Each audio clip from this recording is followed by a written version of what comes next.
तर अर्धा तास फक्त ईडी आणि सीबीआय द्या, सगळ्यात आधी गिरीश महाजन यांना फोडतो असं राऊतांनी म्हटलंय। गद्दारांशी राडे नाही करायचे तर कुणाशी करायचे असा सवाल देखील राऊतांनी केला।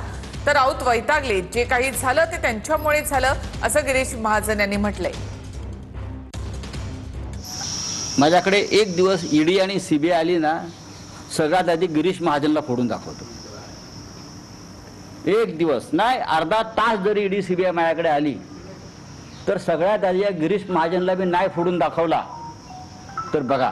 आणि परत सांगतो, अर्धा तास ईडी सीबीआय आणि पोलीस द्या, गिरीश महाजन पहिला फुटेल। गिरीश महाजन ही व्यक्ती पहिली फुटेल।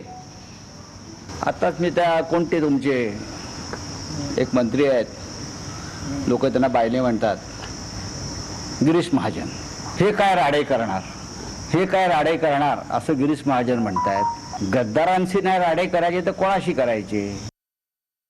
लोकच निघून जातात, खासदार निघून जातात, आमदार निघून जातात, आता नगरसेवक निघून जातील।